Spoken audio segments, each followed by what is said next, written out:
Hello, my name is Hassan Sorrells, and this is the Leadership Lessons from the Great Books podcast, episode number 64, with my regular co-host, now no longer semi-regular, but regular co-host, Tom Libby. And welcome, Tom. How you doing?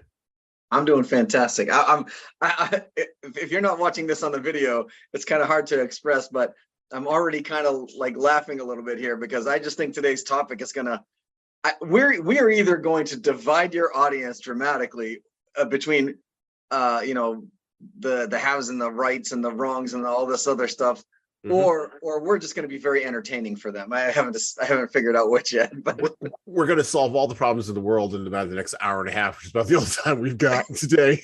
So this might be we might not actually get to the end of the podcast today. We might actually have to put a to be continued on the end of this ellipsis and revisit some of the things in here, because today we are going to talk about the intersections between the U.S. Constitution, the King James Bible, Andrew Jackson, and the role of the civil magistrate in a republic. This is the kickoff to our month in July, where we tend to focus on the U.S. Constitution, the Declaration of Independence, and what leaders can take from the founding documents of the United States, which I consider to be, and which many consider to be, I'm not the only person here, consider to be revolutionary documents in their time, but also consider them to be documents that have actually changed the nature of leadership, not just at a governmental level, but at a hierarchical level in all manner of ways, between leaders and followers. Has changed the nature of that relationship as truly fundamental founding documents do. So in the Bible there, we're gonna get into it. We're gonna kind of talk about Proverbs 23 and 24. And like I said, we're going to talk about the role of a civil magistrate and what that actually means. And this is weirdly enough a podcast episode that is going to drop after episode number 65, where we talked about First Kings, Second Kings, First Chronicles, and Second Chronicles. Yes, we're dropping them out of order. So I want you to go and listen to episode 65 and then get us in on episode 66, where we will be talking about, or not 66, 67, where we will be talking about the U.S. Constitution more broadly, beyond just the 14th Amendment, and the role of leadership with that. So we're kind of bringing some things together here. And we're starting that with this podcast today. One of the things that we are going to really focus on, the narrow area that we're going to focus on today in our conversation, and I'm going to quote directly from the U.S. Constitution in just a moment, we're going to talk about how do you put Caesar back in the box, because I do think that is a fundamental question for our time. When leaders get out of control, when they behave somewhat, I'm going to name a leader here that everybody knows, when they behave somewhat Napoleonically, how do you ship them off to Elba, right? How do you make sure that they stay in their lane? A lot of the times on this podcast, we talk about leadership self-awareness and how leaders need to understand who they are and the lane that they are in. But when a leader gets out of control, how do you put that leader in the box, back in the box? And whose responsibility is it to do that?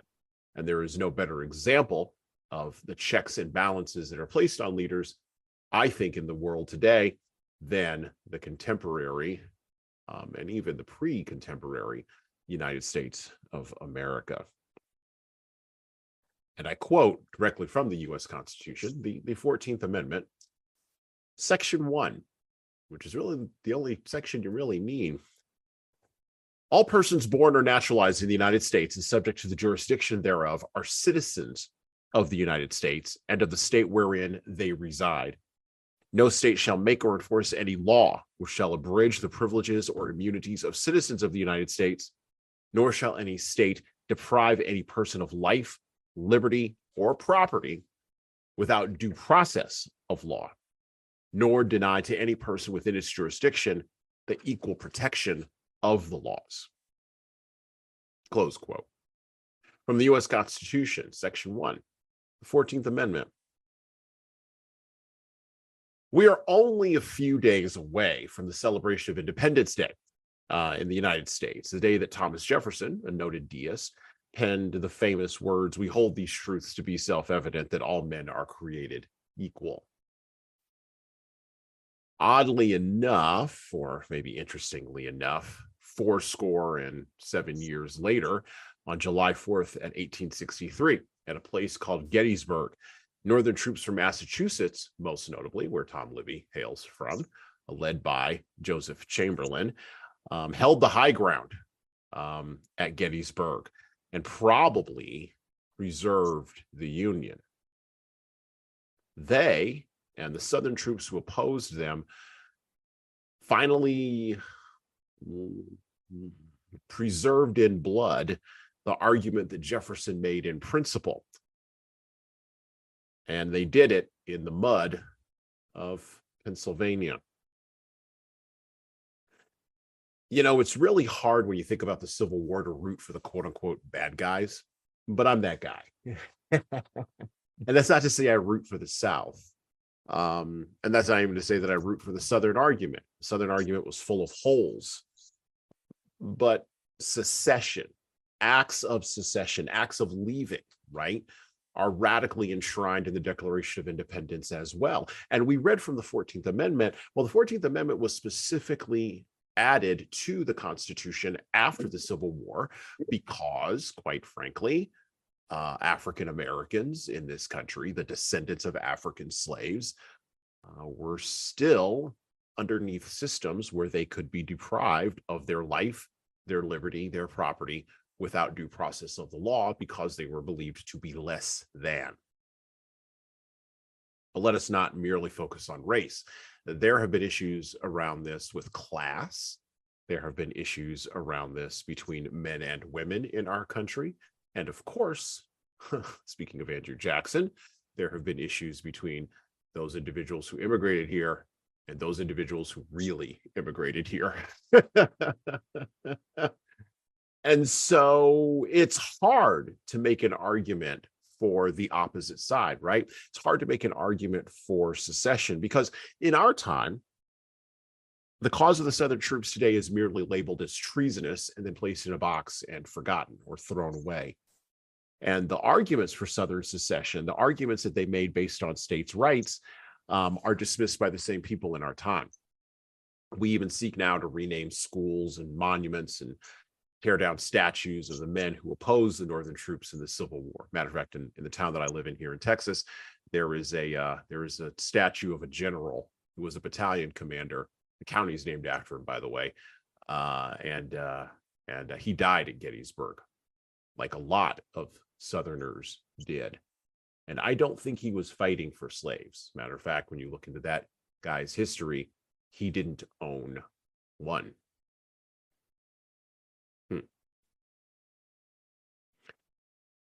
When you think about that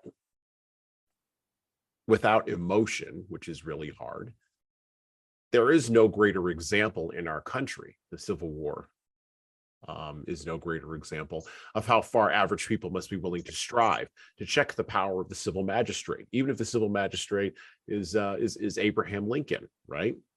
And to try to put Caesar back in the box, to try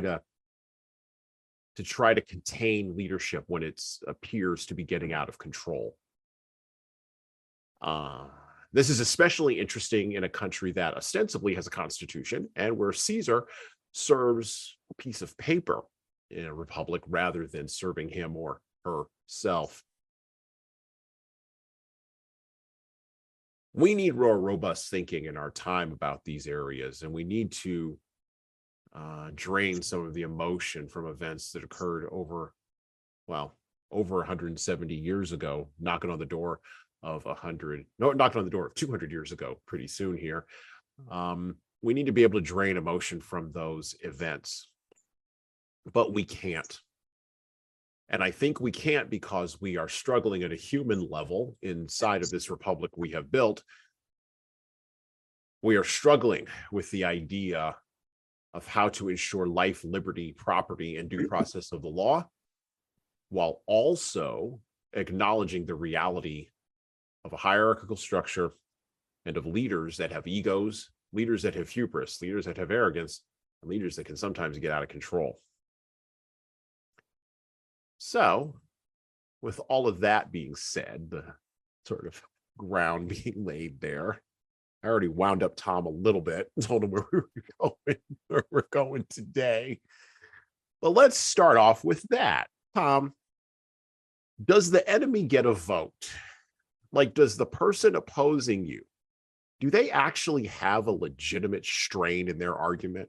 Can we acknowledge that in our polarized culture today? Or are we all on the side of angels and there are no demons? We're all just on the side of angels together. So the first question you asked me is literally like a loaded gun here. But ready, fire, aim. Right, yeah. This is a really interesting topic for me, right? And I'm not.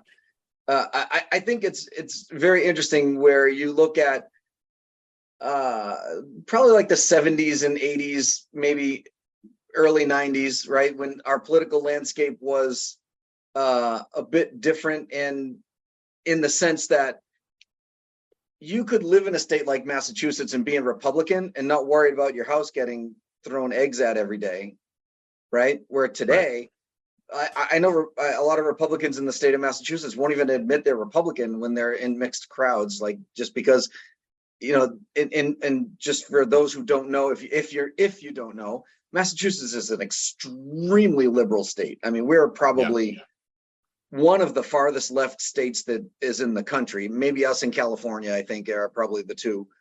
So for you to be for the population about 85% to be that far left, you just don't talk about it. If you're a Republican, you just keep it to yourself and you vote and you go about it, right? Because kind of to your question about, because we can't seem to have a difference of opinion anymore. The idea of us disagreeing, shaking hands and walking away as friends is non-existent today, where it was when I was a kid. Mm-hmm. When the political landscape was a little bit, I'll just use the word calmer. I don't know if that's the right word, but there were more middle of the road people and lean Republican. Like I lean Democrat, I lean toward Republican, but I really feel like I'm middle of the road. So that doesn't seem to exist anymore. A lot of our middle of the road people are forced to choose and right. kind of just stay on that side. So to your question, I know this is a really roundabout kind of answer to your question, but in today's society, I don't think the enemy gets a vote. I think 30 years ago, maybe they did. Maybe, and I'm not sure if we're better off for it or not. That part I don't know. But if history tells us anything, that usually, this is probably my favorite quote from any attorney or lawyer that I've ever heard in my lifetime. In any kind of compromise, if both parties are happy, something went wrong. If both parties are miserable, something went right. If one party's happy and one party's miserable, then you didn't do your job, right? Like, so to the point is, like, when you're compromising in these situations, then you should not walk away from the table happy that you had to compromise. But you should be able to look across the table and see, quote unquote, your enemy, however you want to word this, but and at least see another human being and realize that they're not happy either. And if you're both not happy, then something went right. And I don't think that exists in today's world right now. Well, and see, this is again, when you read literature, I don't care if the literature is governmental founding documents or The Hobbit, right? And I don't care what we're reading, right? Okay, I'll use the founding documents as an example. King George III,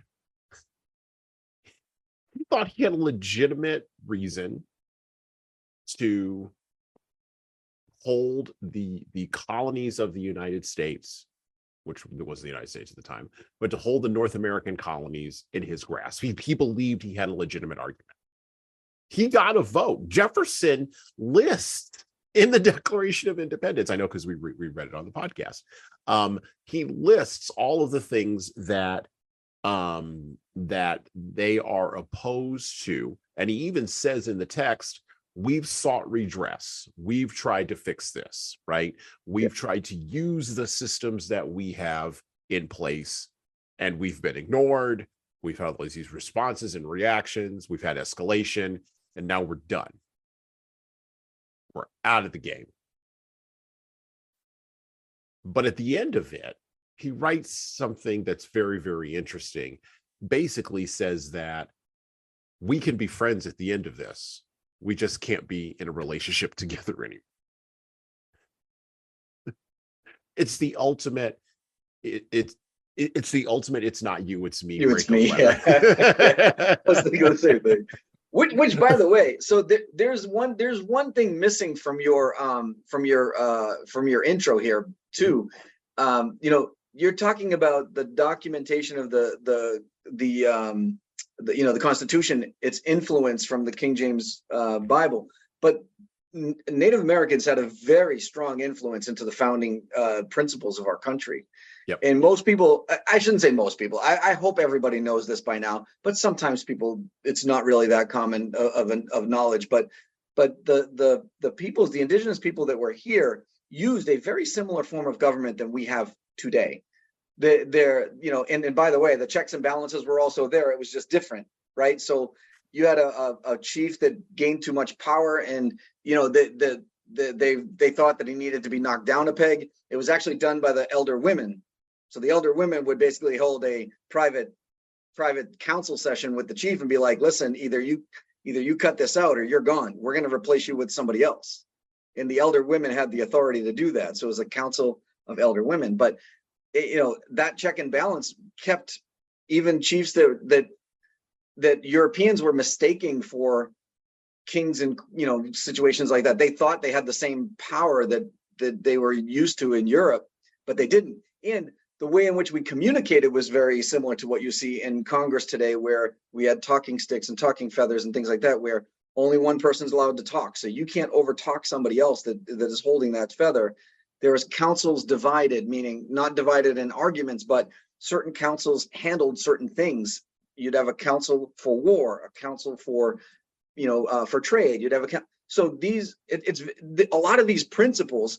Now, granted, the founding fathers, in my opinion, did do a very nice job going deeper and really, I'll say, penciling out some formality to all of this. I definitely did. But a lot of people forget that these foundational principles come from something they encountered here.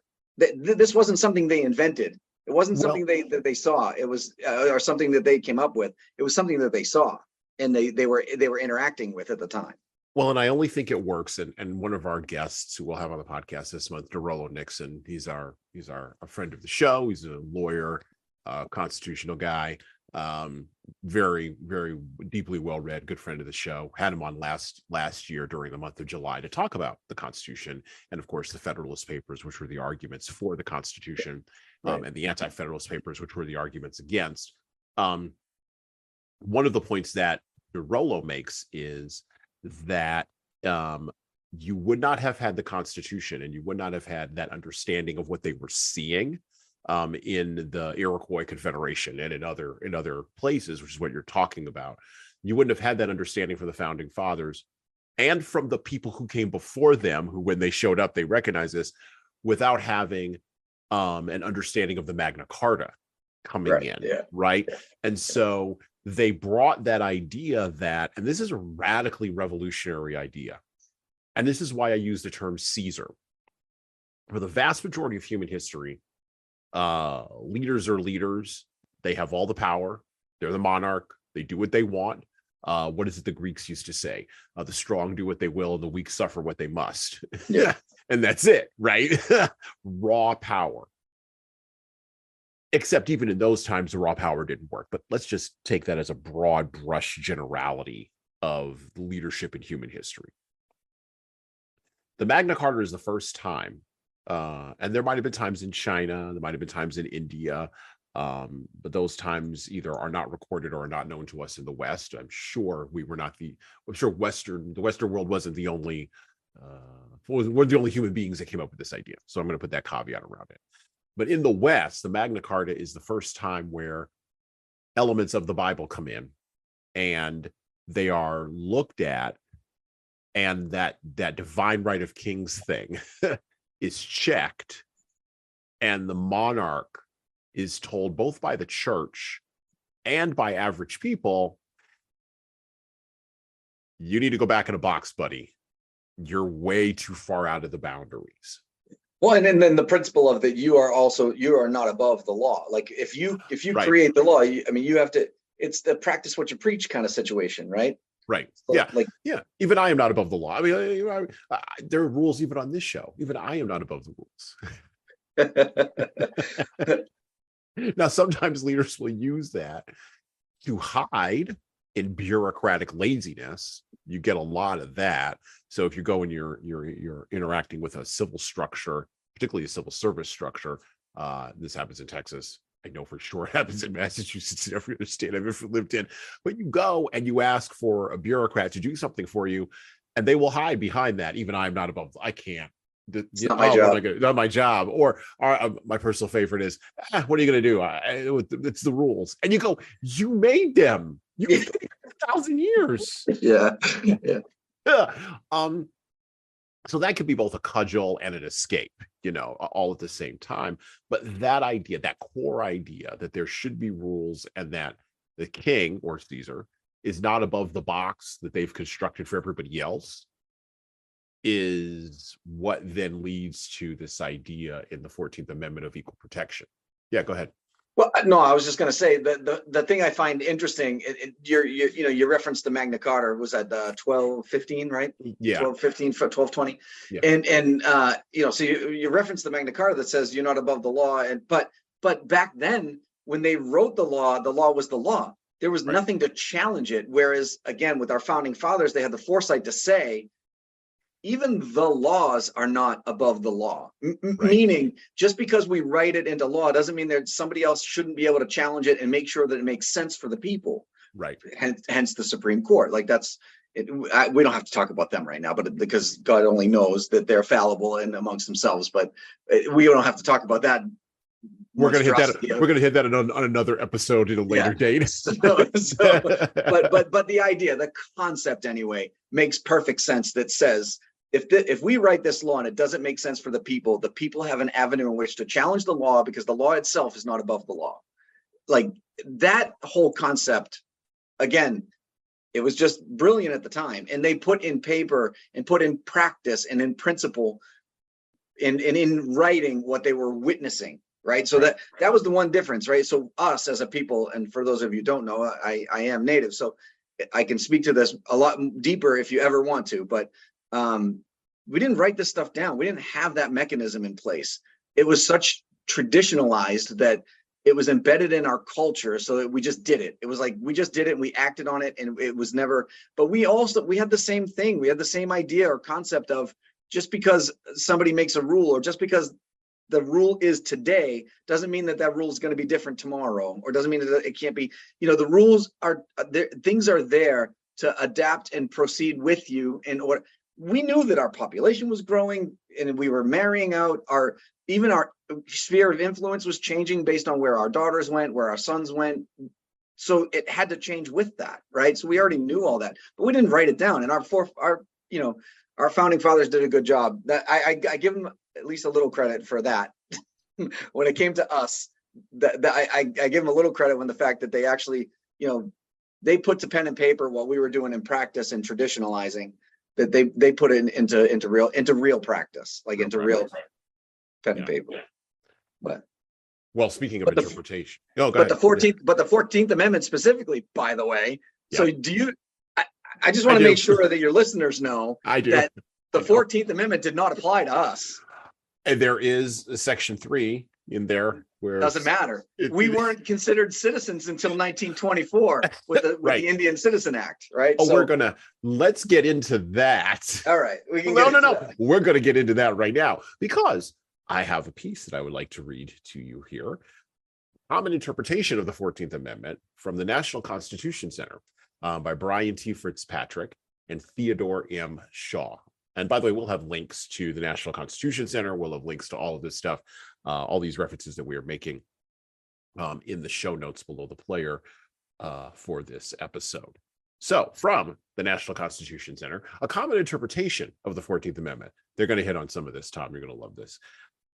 Ratified as it was after the Civil War in 1868, there is little doubt what the Equal Protection Clause was intended to do: stop states from discriminating against Blacks. But the text of the clause is worded very broadly, and it has come a long way from its original purpose. For example, despite its reference to states, the clause has been read into the Fifth Amendment to prevent the federal government from discriminating as well. Near the end of the 19th century, the court considered whether racial segregation by the government violated the Constitution. If people were separated into different facilities by race, but those facilities were purportedly equally suitable, did that constitute discrimination? Historians have debated whether the 14th Amendment was intended to end such segregation, but in Plessy v. Ferguson, 1896, the court ruled by a 7-1 vote that so-called separate but equal facilities, in that case train cars, for Blacks and whites did not violate the Equal Protection Clause. The decision cemented into place racist Jim Crow-era laws.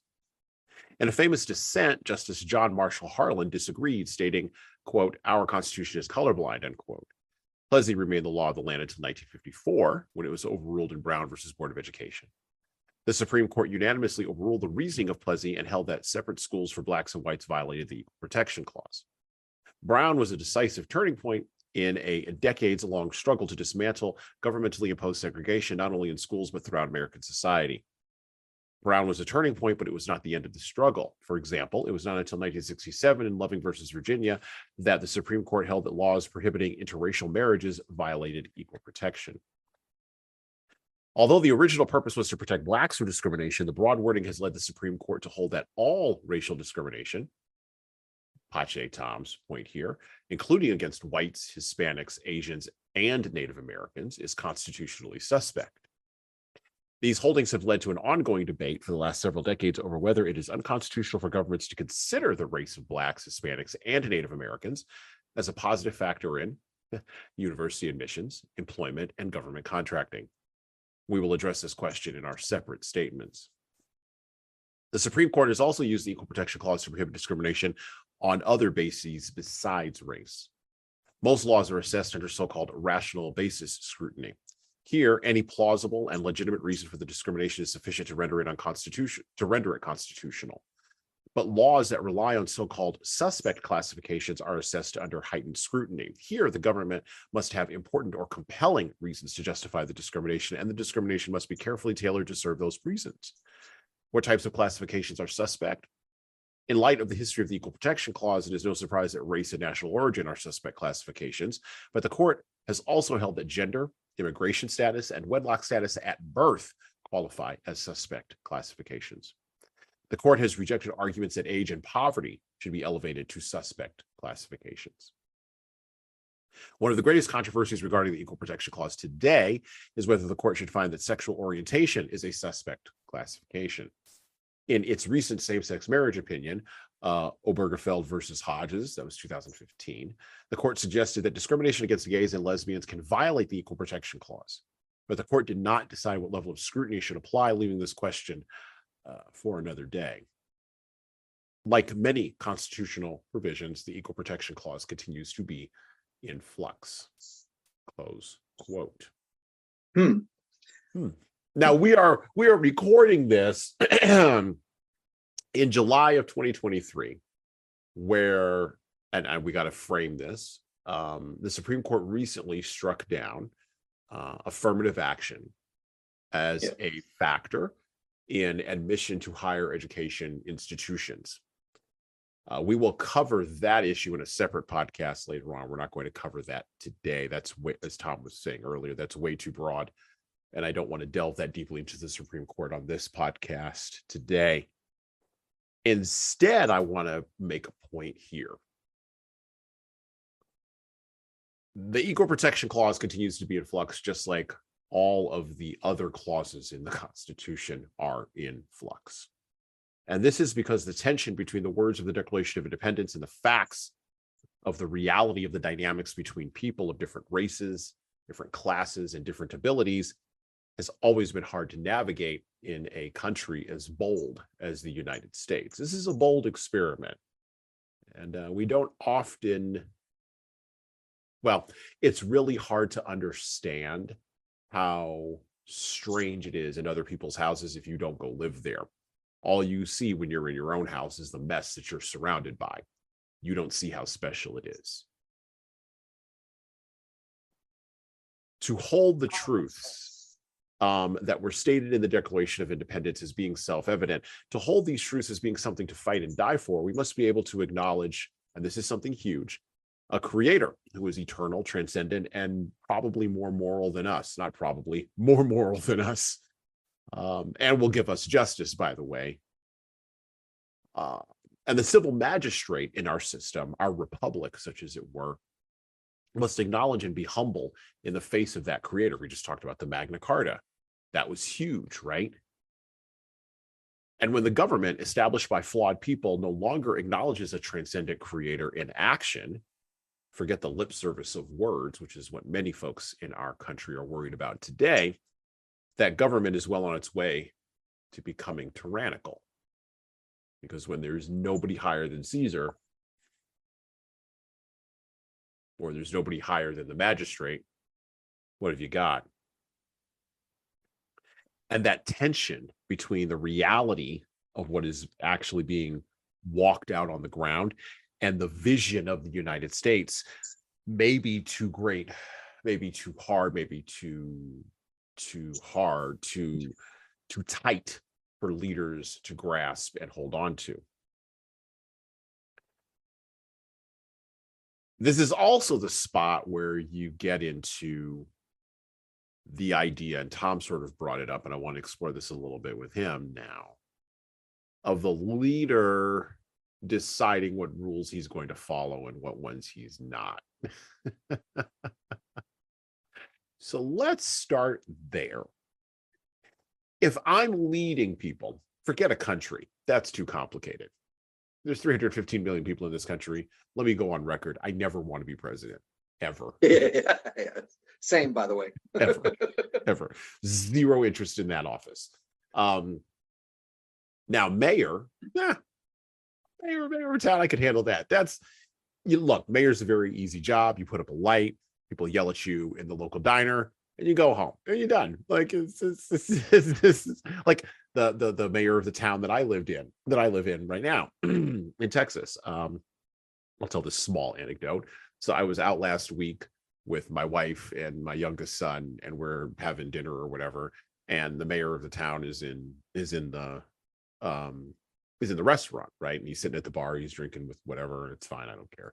And I pointed him out to my son. Now my youngest boy is 6.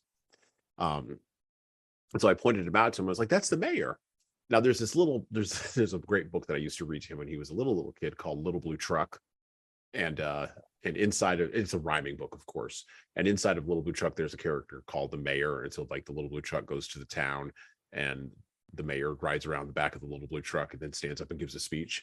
And you always say in the rhyming doggerel of the story, the mayor stepped out. So that's kind of how I think of it. And I kind of said that to him a little bit. And he's like, "Oh, that's the mayor." Anyway, so he got really excited about that because he's 6, right? He thinks that means something. And it does for a 6-year-old. Anyway, I'm sitting over there and I'm eating and we get our food and all that. And to make a boring story interesting, not a long story short, but a boring story interesting, the mayor walks over and shakes my hand. And he starts talking to me and asking me how work is going. And he introduces himself to my wife. And he's like, "Oh, and who's this young man right here?" And I was like, and I said, my son's name, and I introduced my son to the mayor. And after he walked out, he looked at me like he met a celebrity. That's what you need right there. That's the level of civil government. That's the heights I would like to hit. I don't want to be president. I want to be mayor. I want to make some 6-year-old kid's life happy for like 5 seconds. By the way, just to be completely transparent, I did not vote for that gentleman, nor did I campaign for him. But he's a fine guy. I don't have a problem with him. The idea that we can, in a republic, hold our leaders accountable, right? And that they are not above the rules that they create, is critical and is crucial. But what's even more crucial is, I think, how we actually practically do that, and having the courage to be able to do that. So how do we have the courage to be able to do that? Let's start with that, because that's a small way to sort of get into some other things. I think it's funny that you brought up your son, because I think, if you boil it down even further, you got, the rulers of countries, but then you come down to the mayor, and then you got family units, right?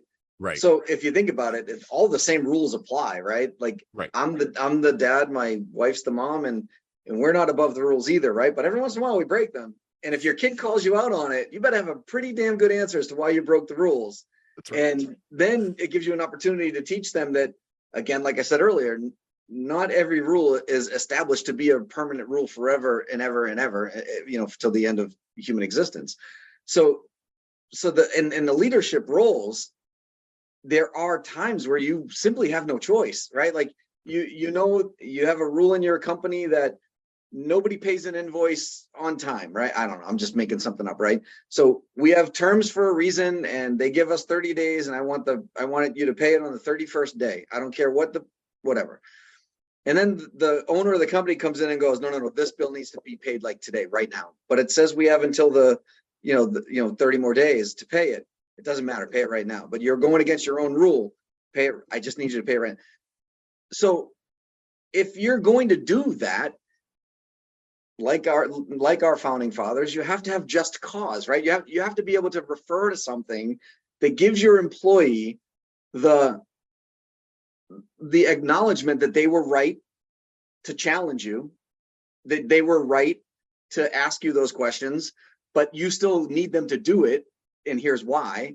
But you need to be able to. You can't just say because I said so. Especially in today's day and age, you can't just go to that employee and say, pay this invoice. Well, you said our company policy says this. I don't care. I'm in charge. It's my company. Pay the invoice. That's the end of it, because I said so. I think that if you, and I'm assuming there are plenty of leaders that do that. Mm-hmm. The problem is you shouldn't. Mm-hmm. If you then say to that employee, you know what, you're absolutely right. And I think maybe we need to revisit this policy, but for now, I need you to pay the invoice anyway. Let me explain why. We have this upcoming blah, blah, blah. This company is going to be a sponsor, but they're not going to be a sponsor unless we pay our invoice, quickly, blah, blah, blah. I'm thinking of like the HubSpots of the world that have like these big conferences or whatever, right? Like, but I'm just thinking, I'm trying to fit it into a box here for the podcast purposes. And it could be a multitude of things. I'm just picking one that I think is the easiest to explain. But the reality of it is, you as a leader have to know, going to that employee already and asking them to do that you should. And here's the other thing too. You should expect them to challenge that, or at least ask the question. And if they don't, that's a different problem altogether, right? Like now you have a different problem from your company's perspective, from a leadership perspective. Well, there's all these dynamics between, like, where does authority come from, right? Yeah. We haven't really talked about that on this podcast, but this is good, because we've determined you talk about larger structures and then breaking it down into like simple ones, right? Like going from president to the family. Okay. Yeah. Great. So I'm going to go from the West to like individuals, right? In the West broadly, we've determined that authority comes from, and this is why we read books on this podcast, comes from the word. That goes all the way down deep into the Bible and other stuff that's all the way down deep at the cornerstones of Western culture. We've determined that words, language, speech, this is why freedom of speech is a real thing, right? That needs to be protected. And I'm not just talking about spoken words, I'm talking about written words, right? We've determined that the written word gives authority. Okay. After that, you can get into all kinds of different things. Who writes the word? What kind of power do they have? Yada, yada, yada. But the word is the thing. Okay. Well, if the word is the thing, and then you're in a family unit, and you said the word, and your kid gets you, and you've had this experience, you've been a parent long enough, I've been a parent long enough, where I've caught myself going, well, because I said so. That's, not okay. Not okay. You're gonna wind up in a problem. because what you're doing then is then you're saying the word wasn't good enough, and what you're doing is you're sliding in authority there. And Yeah, there are other cultures in the world that do operate off of authority, which is purely just, I said this and I am the measure of that word, right? But we don't have that in our society. We don't, I won't say we don't have that. We do have that, but we are struggling mightily to push past that. And I think that's something that's unique. You had a point. Well, no. I was just gonna say, I heard when I was a kid, I heard a statement that always made me cringe a little bit, but because it lends to the definition, right? So I heard they said to me the difference between right and wrong is the majority. And I like, so think about that though, right? If the majority of people vote some wackadoo in office, we're stuck with that president for the next 4 years unless they try to impeach him, get him out of office, which we all know how well that works. But anyway, that's a subject for apparently how well it works. Not once, but twice. Yeah, right. So but the to get back to your when your kid calls you on the carpet about something, as a parent, I learned very, very quickly. I learned very quickly how to handle that, right? So my son, the first time my son did it, and he's my oldest. The first time my son did it, I was like, I didn't know what to say. I was frazzled, and I was like, listen, you just got to do it. You got to do it. I don't have time for this right now. You just got to do it, right? Right. And as I encountered this more frequently, I came up with this thing saying, you're right. I'm glad you called me on it, but I don't have time to explain it to you right this second. I just need you to do it for now and remind me later and we'll talk about it. Yeah. Right. And then in my brain, I'm thinking 50-50 shot, whether or not the kid remembers to ask me about it. It's like, if they don't, fine, I just let it go. And if they do, great. Then we'll have a conversation about how things change, things in life change. Your life's never going to be the same. Rules have to change, go with the flow. Like I have those conversations with them if they remember to ask me. But anyway, I that's a little off topic for this podcast, I think. But no. That's actually a really good tip for leaders. Like, you got to buy yourself some time. Sometimes you're underneath. Sometimes you're in a high pressure situation. Sometimes you need you need your word followed, right? By the way, that also, you talk about being a 50-50 shot. I think it's a 50-50 shot of whether or not that kid trusts you enough to come back and loves you enough to come back, because you've done the hard work before of establishing that relationship. But I agree. Let's say the leader does that hard work. If you're doing the hard work of establishing the relationship before, you've established trust, now that works. Because now you've got a baseline, to work from. But if you're new into a leadership role and your options are do what I told you to do because I told you to do it, or what Tom's option is, which is, yes, do what I told you to do right now. I understand we're in a time crunch. We'll come back and talk to me later. Take number 2. And then I would add on to that, don't wait for them to follow up with you. I was going to say that too. Follow up with them. You go follow up with them, because if you wait for them, now you're missing the opportunity to build trust. And I would even say one step beyond that, because you just prefaced that by saying, if you're a new leader, I would say, regardless of whether you're a new leader or not, even if you're an established leader who has trust built with that person, you should still take the initiative to go back to them and do that anyway. I still believe that. Now, one other thing, because I wanted to touch on this, you kind of brought it up a little bit. We talked about, I was getting into equal protection.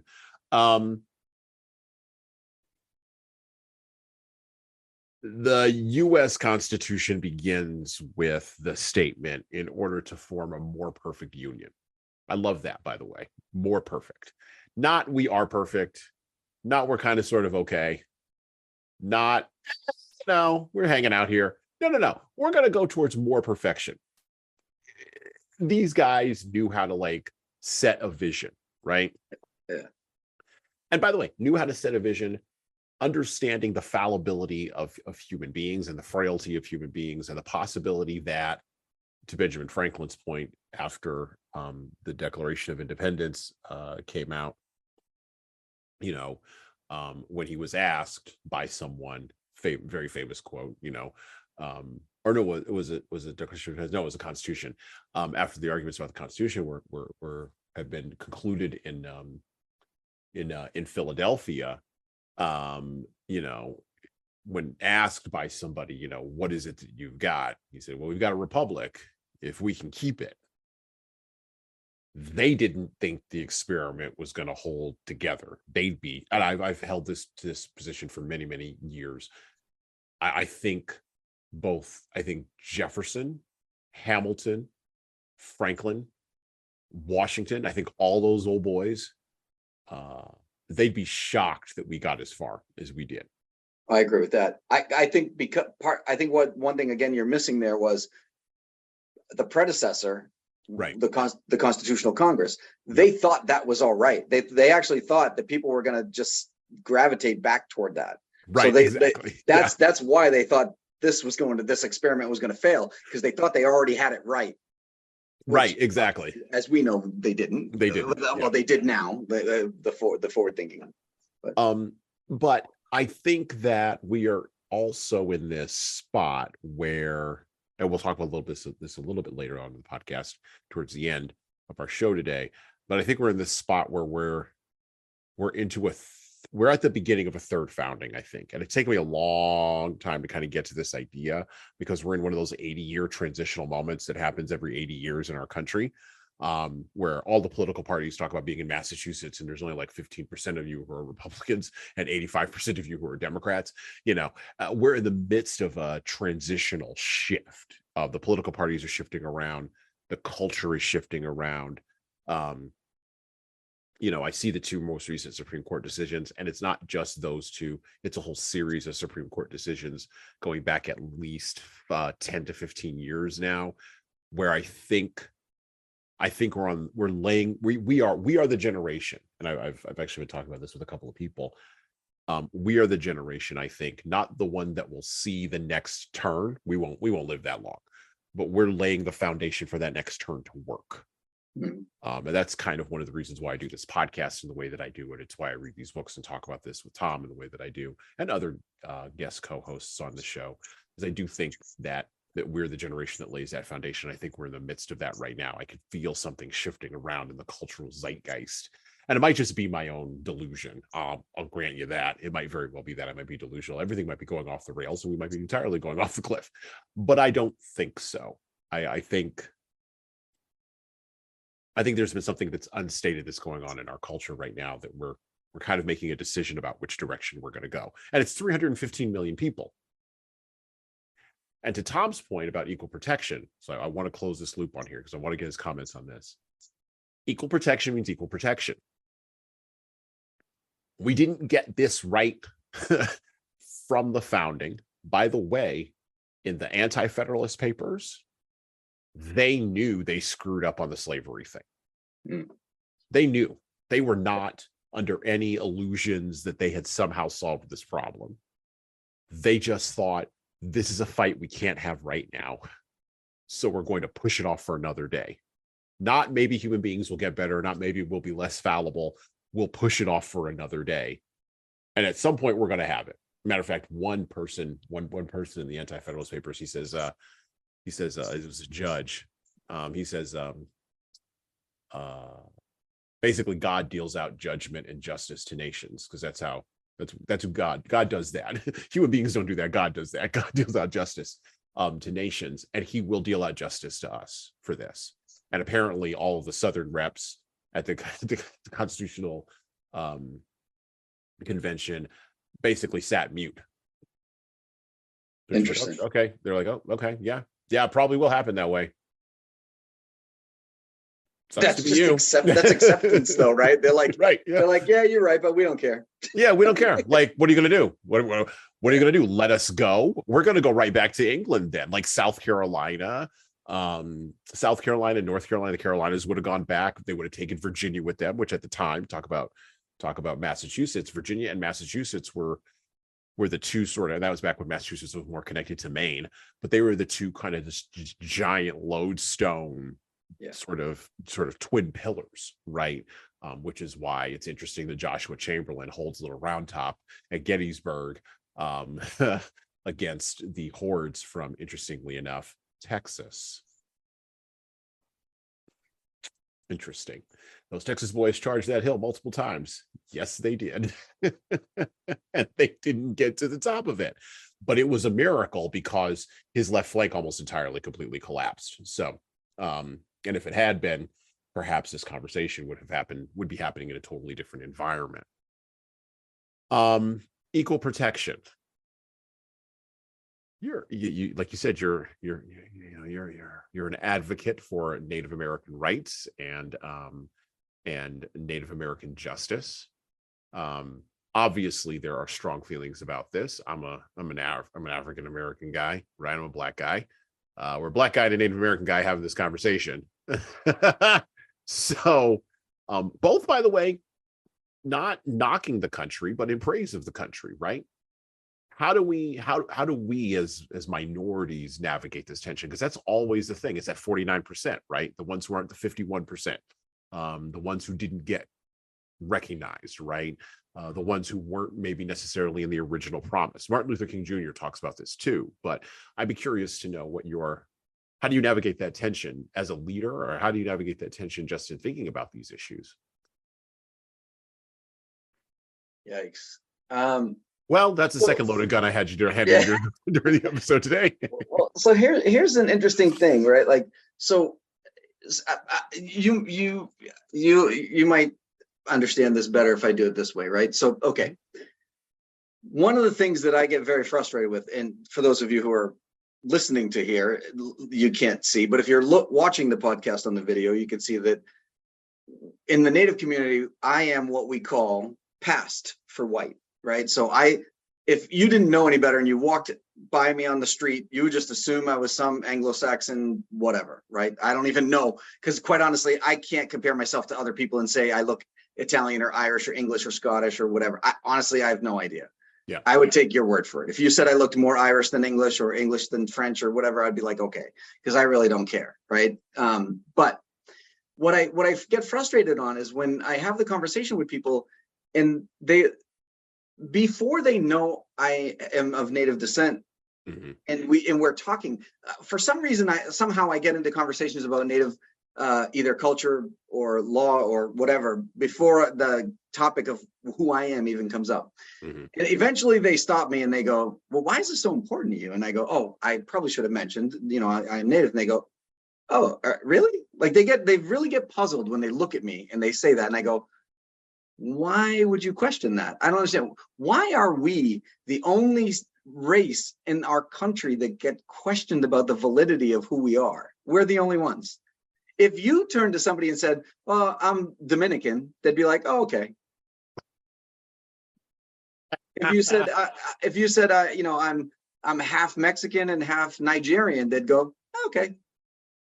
If you told somebody that your parents both came from England, so technically you're a dual citizen, you are also an English citizen, they'd go, oh, that's cool. But as soon as a Native person says they're Native, they go, oh, really? Are you sure about that? You don't look Native. How do I know that you're Native?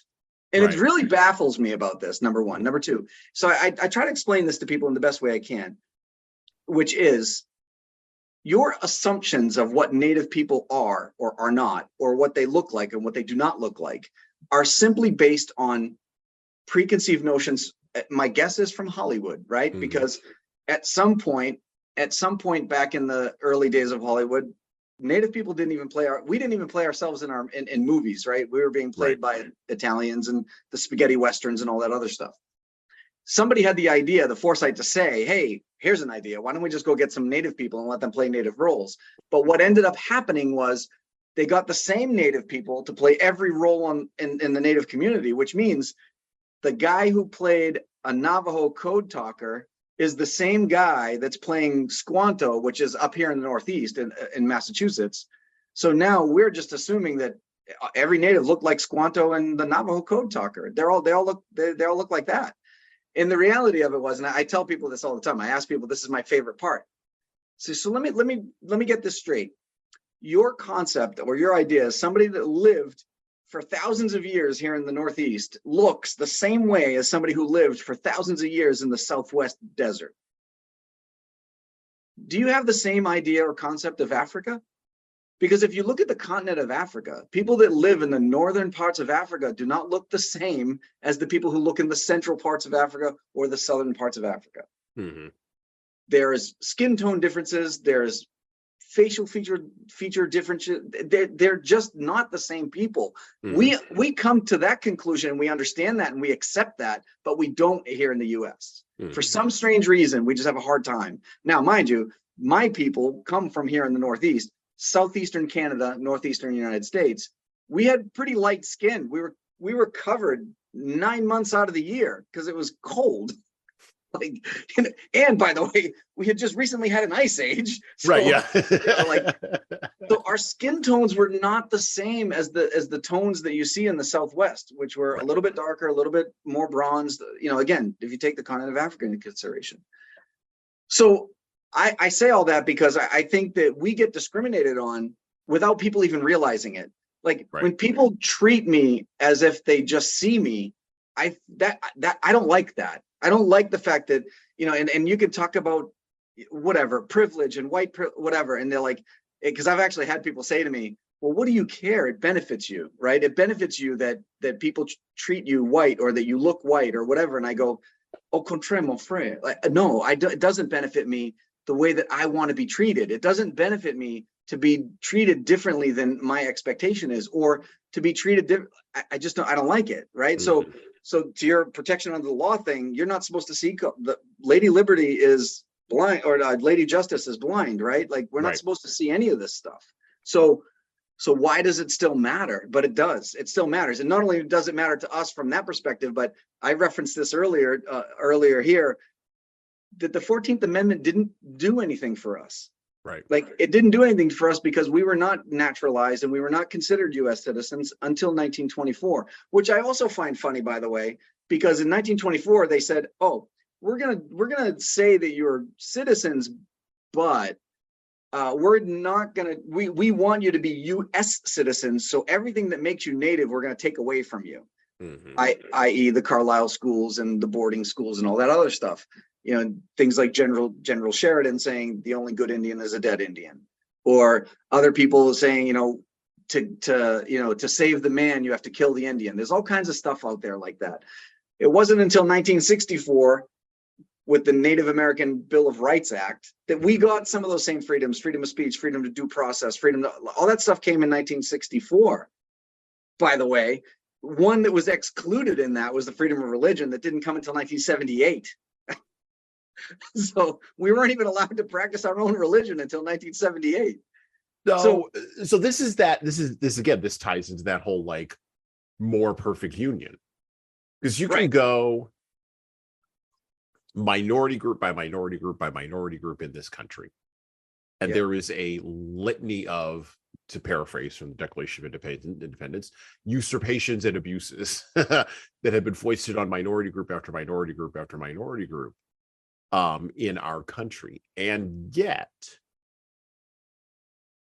I am not aware of any minority group, yours, mine, or any others, that's voting with their feet to go someplace else. Agreed. Why would I? Why? Where am I? Years ago, when I was in college, an African student, actually, interestingly enough, from Sierra Leone. He was kind of surprised that I knew where Sierra Leone was. So I was like, well, it's not Morocco. So yes, I'm aware of the geography of the continent.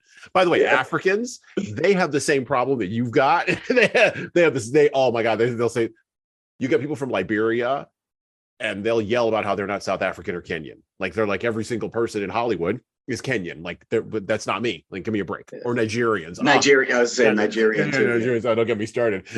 Okay. So, but I was having a discussion. He was like, he asked me, do you ever feel a need to go back to Africa? And I said, go back to what? Like, I got to ask an Irish person who's like third generation Irish, do you feel a need to go back to Ireland? For what? Yeah. For Guinness and to kiss a bridge? Like, what are we doing here? Right? No, I was born here. This is the place. This is the Alamo, and this is it. Like, this is the thing. Like, I don't. This is the whole thing. I don't know where else I would. There's no place else to go. This is it. So well, case in point, we're gonna further peel the onion here with Tom a little bit on this issue of Native Americans. But we're going to approach it from a little bit of a different angle, because remember I said it's hard to root for the bad guys, and it's hard to say something nice about the other side. So we're going to go to the hardest possible person to say something nice about. The friend of the show, well, maybe not a friend of the show. He's on a $20 bill. His name is Andrew Jackson. So we're going to talk a little bit. And if you can't see the video, Tom is smiling unironically right now. Because after that entire thing that he just said, now I'm going to hit him with Andrew Jackson. So let's go to the Gilder Lehrman Institute of American History. We're going to, and I pulled this after some research. This is from the AP US History Study Guide. So this is AP US History. This is what, high school students are learning about Andrew Jackson. I pulled directly from their article.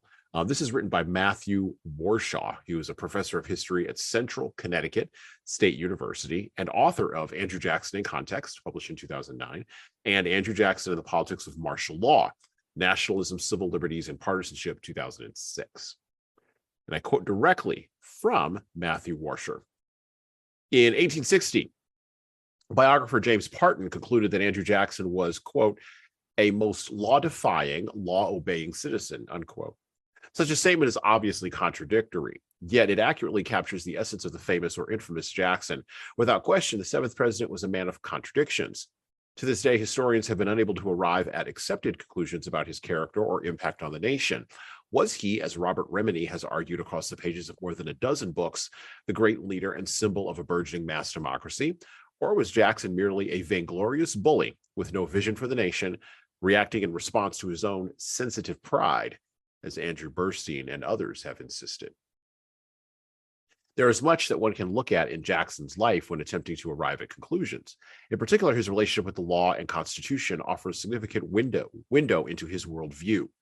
Whether it was illegally declaring martial law in New Orleans, invading Spanish Florida, and executing British citizens, removing federal deposits from the Bank of the United States, or questioning the Supreme Court's authority in Worcester versus Georgia, Jackson acted in a manner that was at times distinctly illegal, yet widely hailed by supporters as being in the nation's best interest.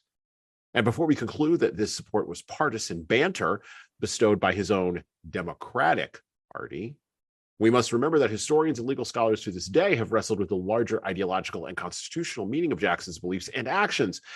One thing is certain: Jackson had no qualms about overstepping the law, even the Constitution, when he believed that the very survival of the nation required it. Moreover, this perspective remains at the very heart of the debate in a post-9/11 America. The essential question stands: can a leader violate the law in order to ultimately save it and the nation? Jackson's ideological conviction about the flexible nature of the law and the Constitution in the face of dangers confronting the still fledgling nation can be seen in many subsequent Jacksonian battles. When President Jackson confronted the Bank of the United States in 1832, he did so with the belief that it was a corrupt fiscal monster threatening the nation's economic security. He not only vetoed the bank's recharter, which was within his right as chief executive, but went a step further by removing federal deposits even after Congress had deemed them safe. Jackson transferred one secretary of the Treasury and fired another in order to secure the deposit removals. His actions were questionable, if not completely illegal, and the Senate censured him by making a notation in their journal. They didn't attempt impeachment for lack of support. Other legal conflicts surfaced. Jackson allegedly defied the Supreme Court over Worcester versus Georgia, 1832, announcing, and I quote, "John Marshall has made his decision, now let him enforce it," close quote. The case revolved around Georgia's attempt to apply state laws to Cherokee lands. The court had ruled against Georgia's authority to do so, and Jackson, dedicated to Indian removal, allegedly challenged Marshall. Although there is little evidence to support the above quotation, it certainly sounds like Jackson. Nonetheless, the case required nothing of Jackson and was ultimately settled out of court. The fact remained, however, that in this case and in McCullough versus Maryland, 1819, when it was ruled that the Bank of the United States was in fact constitutional, Jackson challenged the court's authority as the final arbiter. As president, Jackson believed that his authority to deem what was constitutional equaled the Supreme Court's.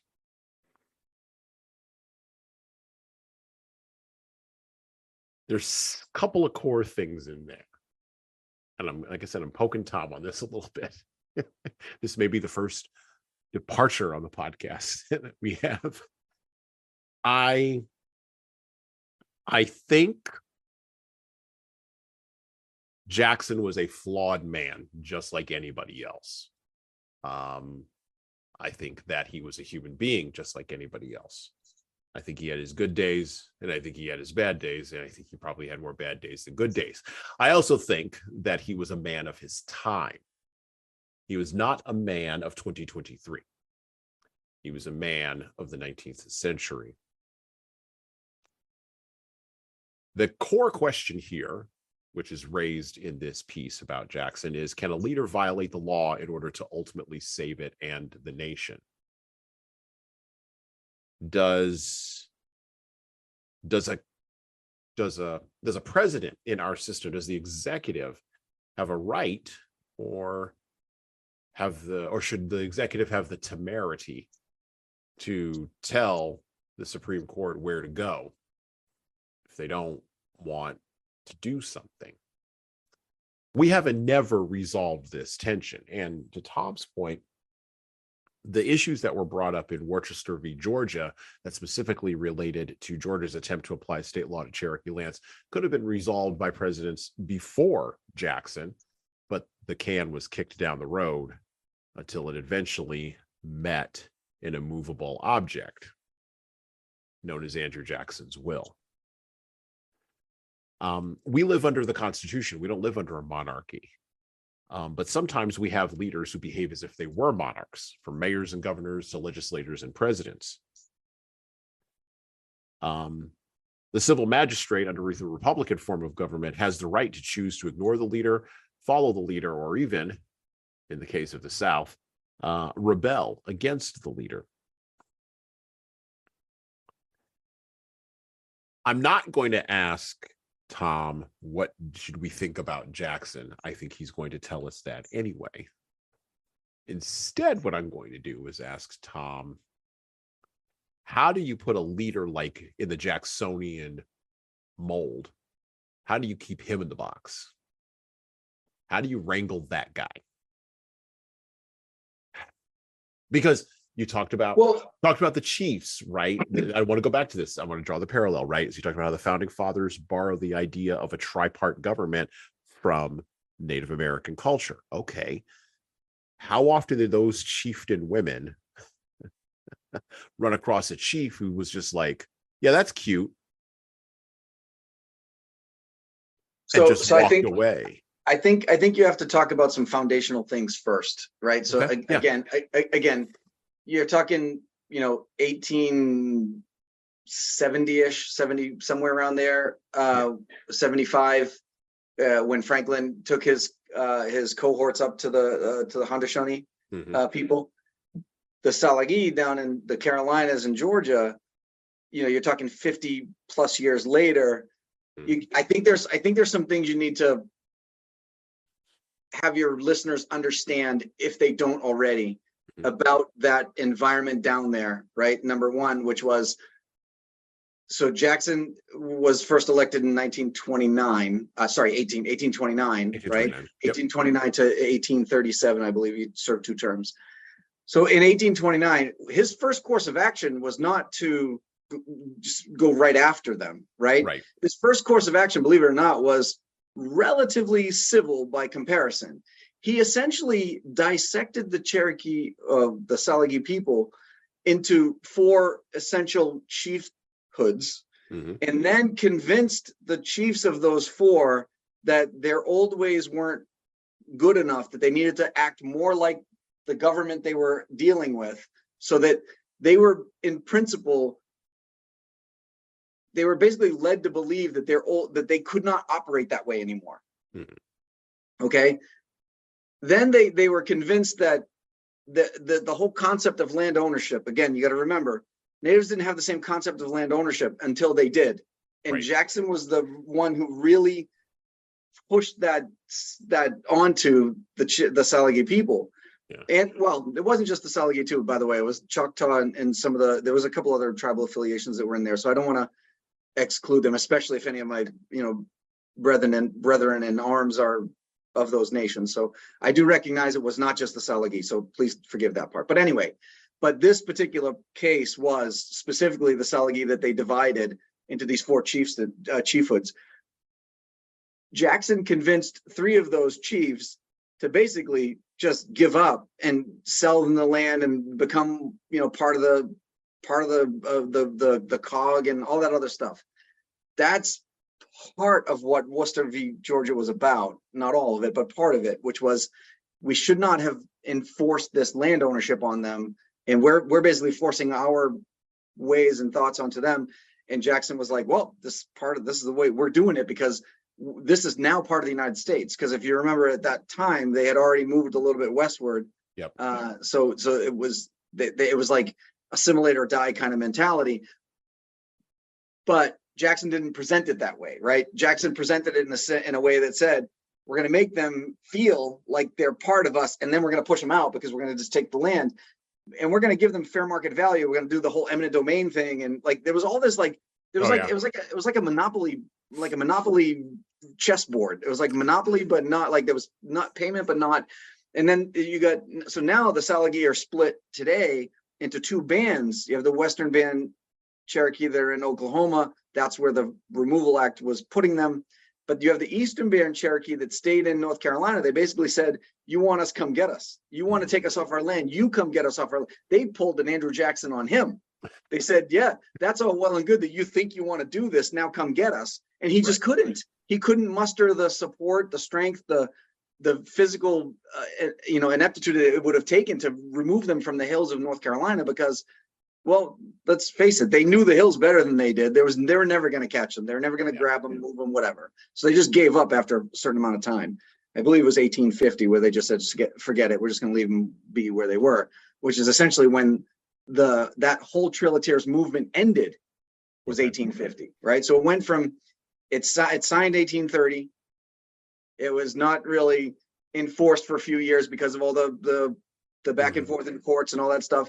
And that whole settlement, quote unquote, out of court, that was the settlement that I'm talking about, where they just basically convinced the other 3 chiefs that you own this land now and we want to buy it from you. There's this thing called eminent domain, so you don't have a choice, but we're going to try to give it. And by the way, we're going to give you the same equity land out in a nice neighborhood out in Oklahoma.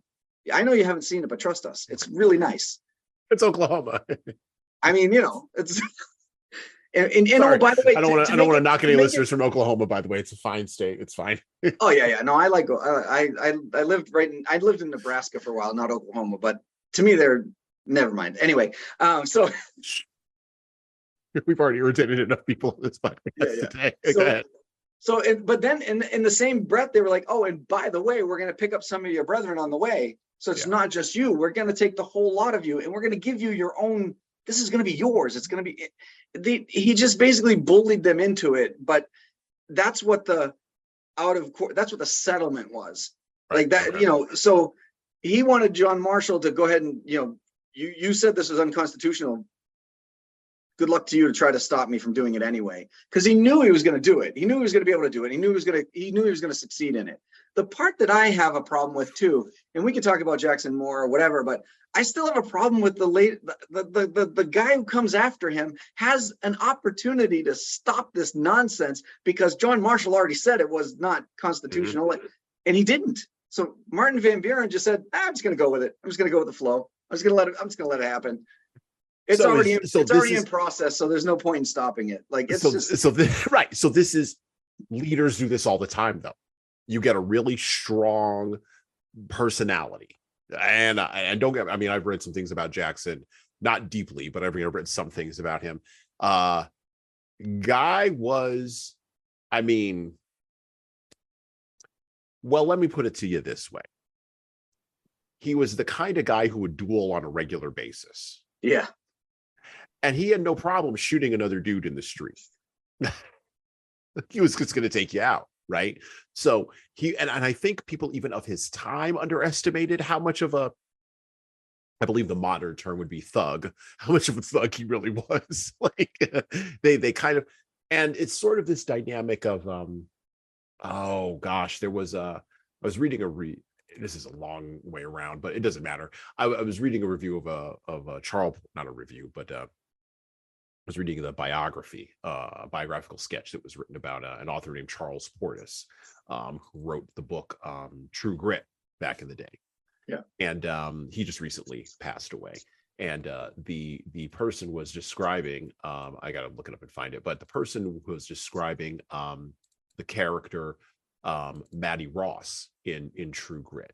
And the way that Matty Ross was described in the article, and I'll bring it up here in just a minute, kind of relates to Andrew Jackson. Like occasionally you will have leaders.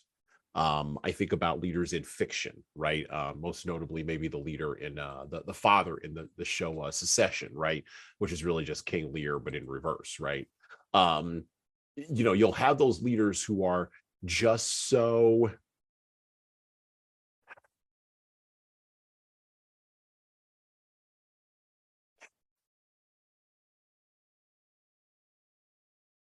morally single-minded. I'll frame it that way. That's kind of the best way to sort of think about it, right?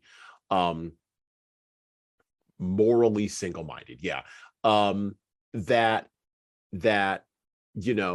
you get a person like Jackson who comes along, and here's the quote. I wanted to get it. It's from the Point magazine. It's called Old Weird America. I was just reading it. The thing about Charles Porter, basically, or not Charles Porter, sorry, Charles Portis, the author of True Grit, basically saying that he could never have had a career now because we don't like weird things, like everything to be commodified and corporatized.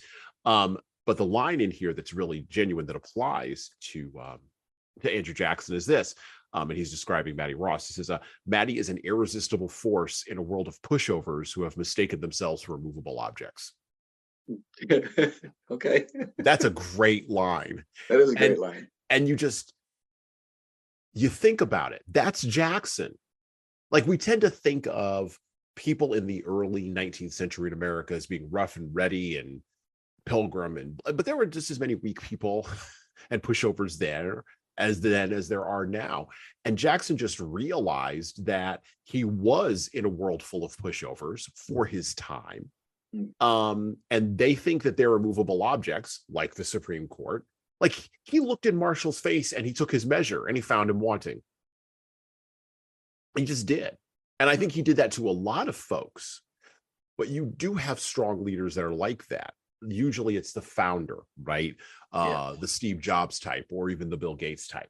But then the guy who comes in behind you, what's his name? Ballmer, right? And Microsoft, or Tim Cook, winds up not being that person. And so you saw that in the transition from Jackson to Van Buren. But that does get me back to my original thought, which, thank you for providing the context for our listeners on the Trail of Tears. And we'll discuss more of this when we talk about Bury My Heart at Wounded Knee. We're going to get into that in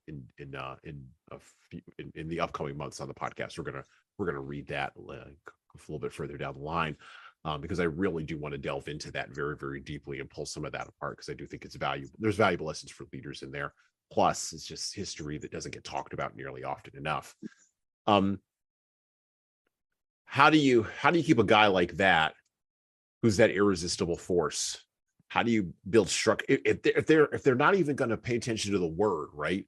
If you've got chiefs who are just not even going to pay attention to the old ladies, like what would happen if a chief didn't pay attention to any of the old ladies? Like how are they going to like move him? Well, that's a grown man. Like, how you going to move that grown man? Are you going to get other grown men to move that grown man out? Essentially, yeah. Oh, okay. All right. Okay. You got to remember too, we were a matriarchal society to begin with, right? So that chief would not have argued that. Like, it would just, I'm not suggesting that there was nobody who thought of themselves as an immovable force, but that version of a check and balance Yeah. was legit, because think about this, right?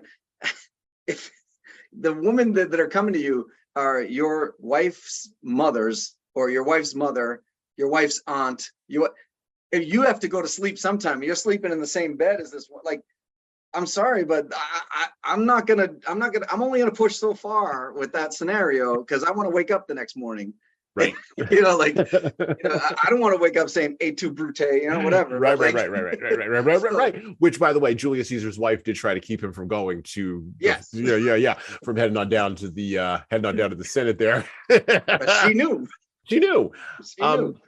But anyway, but there was a real, there was a real plus. The other thing too that I think that we take for granted sometimes, and I see this a lot, especially in court, right? So you see this in court all the time. You have opposing counsel, right? Mm-hmm. You have these two people that are on opposite sides of this fight. Mm-hmm. And I don't, not to get too personal, but I've been through a divorce, so I'm speaking from experience here. Mm-hmm. My divorce attorney, I want them to hate that other divorce attorney. I want them to try to win. I want them to try to fight. And then I go outside and I see them going out for a drink and they're hanging out, and I'm like, what the hell? Like, right? Like, yeah. So there's a weird dynamic that happens in our courtrooms and in our Senate and our House, and where they'll battle each other. They'll throw stones at each other. And I swear to God, once those doors close and the public isn't looking, they're all chumming it up. They're fun, because they have to put on a show of something for their constituents. But I just really get the feeling they don't care about us as much as we think they do, or we want them to. And I think that's kind of back to your point. It was harder to see that back then, right? So Andrew Jackson gets elected president. And he's like, finally, I made it. Hey, look, Ma, I made it, right? Like, I'm here. Now no one's going to knock me down, because I'm just going to do whatever I want. And I don't care what the public sees, because quite honestly, we don't see anything back then. Right. It took us 6 months to get a letter to California, whatever, right? But whereas today's day and age, it might be, we think it's a little different. We think it's a little different because of the age of social media, access to information so much faster. But quite honestly, I still don't think they care. I don't think they care as much as we think they do, or as much as we want them to.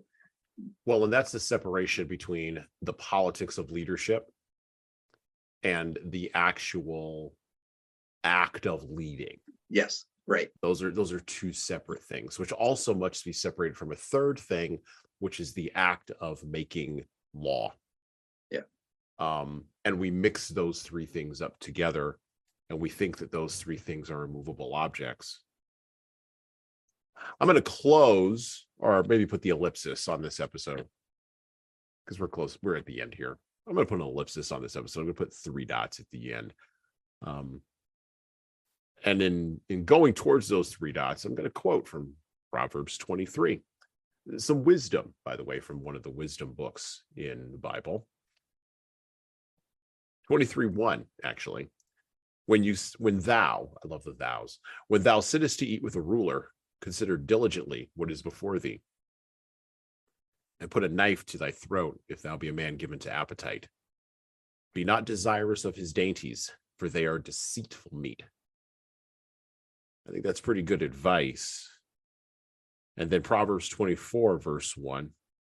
Be not thou envious against evil men, neither desire to be with them, for their heart studieth destruction, and their lips talk of mischief. I think that's a good place to put the ellipsis. Yeah. I want to thank Tom for coming on our episode today, coming back to our episode today. Hopefully we'll see him next month. Gonna go offline and see if we've driven him off. Nah, he'll be back next month. We'll be getting into more of some of the topics that we've discussed here: the role of the civil magistrate, the role of the Constitution in leadership, and what does all this mean for people in the midst of our third turning, I think, the midst of the beginning of something that's happening in America. Once again, thank you, everybody, for listening to the Leadership Lessons from the Great Books podcast. And with that, we're out. Listen and subscribe to the Leadership Lessons from the Great Books podcast on all the major podcast players that you listen to podcasts on, including iTunes, Stitcher, Google Podcasts, and even Spotify. And please leave a 5-star review if you like the show. We need those reviews to grow, and it's the easiest way to make sure that this show gets into the ears of the leaders who need to hear it. And of course, tell all your friends. If you want to get started on the leadership path, HSCT Publishing's products and services can help your team do that. Check out our training webinars, coaching services, and more at leadershiptoolbox.us. We also have a video-based subscription service, that's software as a service, that can help your team become better at the individual level. 60 modules and over 100 hours of video and written content for you at leadingkeys.com. That's leadingkeys.com. We've also got books that will help you and your team grow. Pick up a copy today of My Boss Doesn't Care, 100 Essays on Disrupting Your Workplace by Disrupting Your Boss, and subscribe to the Little Red podcast I launched earlier this year with the same name as that Little Red book. My most recent book is 12 Rules for Leaders, The Foundation of Intentional Leadership, co-written with contributions from Bradley Madigan. This is the book for right now that was written for leaders right now. Pick up a copy by heading over to 12rulesleadersbook.com/now. That's 12rulesleadersbook.com/now. You pay for shipping, and you'll get a copy of my second book as well. Finally, you can get all these books in paperback, hardcover, or as ebooks on Amazon, Barnes & Noble, Kobo, and any other place online you order books. Finally, HSCT Publishing is on YouTube.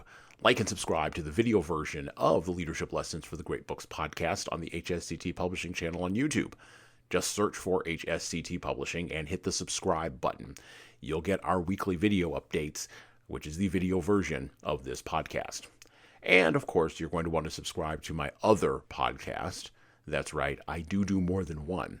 The Hasan Sorrells Presents audio experience, where I talk more casually with a broader range of people about all matters that matter in the world today, from arts all the way to analytics. All right, that's it for me.